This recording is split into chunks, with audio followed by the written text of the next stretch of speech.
Tama na. Kasi kung puro na lang sakit ang ibinibigay niya. Ang daling sabihin no, pero sa totoo lang, napakahirap gawin. Heto na, ang Laika Barista moments natin na pinamagatang, tama na.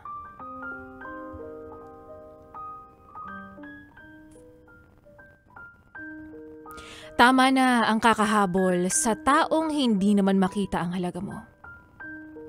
Masakit pero kailangan na nating tanggapin ito. Tama na yung pagpapakatanga sa mga bagay, sitwasyon at tao na hindi naman talaga nakikita ang halaga mo kasi ayaw naman niyang tignan. Tama na ang pagbubulag-bulagan sa mga efforts na hindi naman natutumbasan. Oo, alam ko, madaling sabihin pero mahirap gawin. Dahil mahirap naman talagang mag-move on sa tao na sobrang gusto mo. Hindi ganun kadali yun. Kaya nga gusto mo kaya nga mahal mo Kasi siya talaga.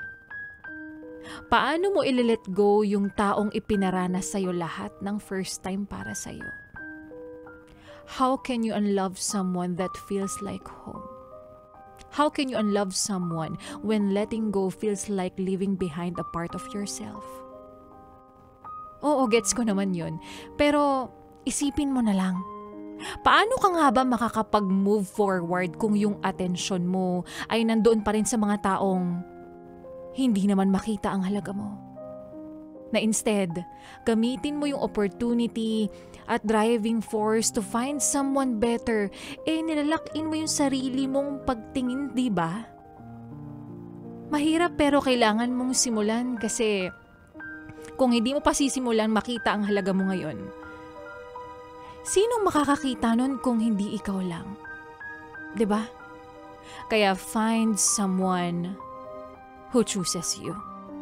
Dahil deserve mong mahalin pabalik. Kagaya ng pagmamahal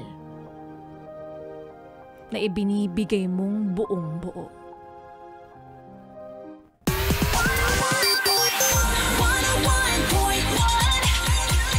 Yes, FM. Yes, FM. Napayes ka ba sa napanood mo, yes friend? Alam mo na ang gagawin mo, Hit like and subscribe. And click the notification bell para ma-update ka namin. Kung gusto mo, mag-comment ka pa. Hindi ka namin iisnabin. Go, yes, friend!